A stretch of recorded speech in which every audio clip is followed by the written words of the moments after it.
تھمبنیل دیکھ کر آپ کو پتہ تو چل ہی گیا ہوگا کہ آج کی ویڈیو کس چیز کے بارے میں ہے۔ جی ہاں بالکل، آج ہم سیکھیں گے صلاۃ التسبیح پڑھنے کا طریقہ۔ تو بہت سارے لوگ ایسے بھی ہوں گے جن کو یہ نہیں پتہ کہ صلاۃ التسبیح کس نماز کو کہا جاتا ہے اور اس کی فضیلت کیا ہے۔ تو اس کو سیکھنے سے پہلے سب سے پہلے میں آپ کو اس کی فضیلت کے بارے میں بتا دیتی ہوں۔ ایک حدیث آپ لوگوں کے ساتھ میں شیئر کرتی ہوں۔ نبی اکرم صلی اللہ علیہ وآلہ وسلم نے اپنے چچا حضرت عباس رضی اللہ تعالی عنہ کو اس نماز کی ترغیب فرمائی۔ اس نماز کے پڑھنے سے اللہ تعالیٰ پڑھنے والے کے اگلے پچھلے نئے پرانے غلطی سے اور جان بوجھ کر کیے ہوئے چھوٹے بڑے اور ظاہری اور پوشیدہ گناہ سب معاف فرما دیں گے۔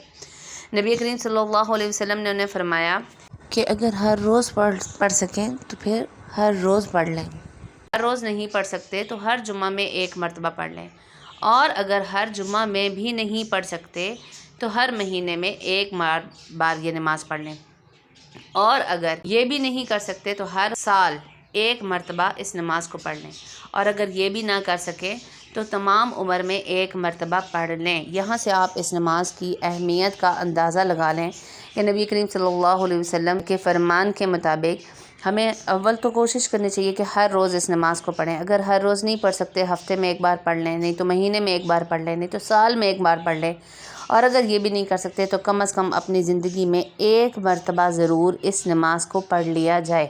اب آتے ہیں اس کے طریقے کے متعلق کہ طریقہ کیا ہے اور نماز میں کون سی تسبیح پڑھی جاتی ہے۔ اس نماز کے اندر جو تسبیح پڑھی جاتی ہے وہ ہے سبحان اللہ والحمد للہ ولا الہ الا اللہ واللہ اکبر، یعنی جو تیسرا کلمہ ہے اس کو آپ نے ہاف پڑھنا ہے، ٹھیک ہے۔ دوبارہ سے آپ کو پڑھ کے بتا دیتی ہوں، سبحان اللہ والحمد للہ ولا الہ الا اللہ واللہ اکبر۔ اور اس کا طریقہ یہ ہے کہ آپ 4 رکعت صلاۃ التسبیح کی نیت کریں گے، اور 4 رکعت آپ نے ایک سلام سے پڑھنا ہے، ٹھیک ہے۔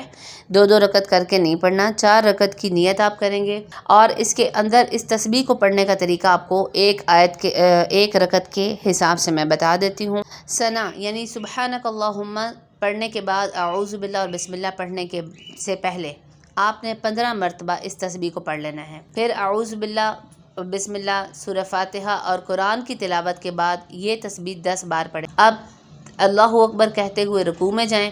رکوع میں سبحان ربی العظیم پڑھنے کے کم از کم 3 مرتبہ پڑھنے کے بعد آپ نے اس تسبیح کو 10 بار پڑھنا ہے۔ پھر رکوع سے جب ہم سیدھے کھڑے ہوتے ہیں، سمع اللہ لمن حمدہ ربنا لک الحمد، یہ پڑھنے کے بعد ہم نے 10 مرتبہ تسبیح پڑھنی ہے۔ اس کے بعد ہم نے سجدے میں جانا ہے۔ سجدے میں سبحان ربی الاعلیٰ پڑھنے کم از کم 3 بار پڑھنے کے بعد ہم نے 10 بار تسبیح پڑھنی ہے۔ سجدے کے درمیان جلسہ جب ہم بیٹھتے ہیں ایک سجدہ کر کے، اس میں ہم نے 10 بار یہ تسبیح پڑھنی ہے۔ اس کے بعد دوسرے سجدے میں جب جانا ہے، پھر 3 دفعہ سبحان ربی الاعلیٰ پڑھنے کے بعد ہم نے یہ تسبیح 10 دفعہ پڑھنی ہے، ٹھیک ہے۔ یہ جو نماز ہے اس میں ٹوٹل جو تسبیح کی تعداد ہے وہ ہے 300 مرتبہ، یعنی 4 رکعتوں میں آپ نے 300 مرتبہ کی تعداد مکمل کرنی ہے، اور ہر رکعت میں آپ کی تعداد بنے گی 75 مرتبہ، یعنی 75 ٹائم آپ یہ تسبیح ہر رکعت میں پڑھیں گے، ٹھیک ہے۔ تو دوسری رکعت میں جب ہم کھڑے ہوتے ہیں تو کیونکہ ہم نے ثنا تو پڑھنا نہیں ہے، بسم اللہ اور سورہ فاتحہ سے پہلے ہم نے یہ تسبیح 15 مرتبہ پڑھ لینی ہے، اور باقی کی جو آپ کی نماز ہے وہ باقی پچھلی رکعت کی ترتیب سے اسی طرح سے مکمل ہوگی۔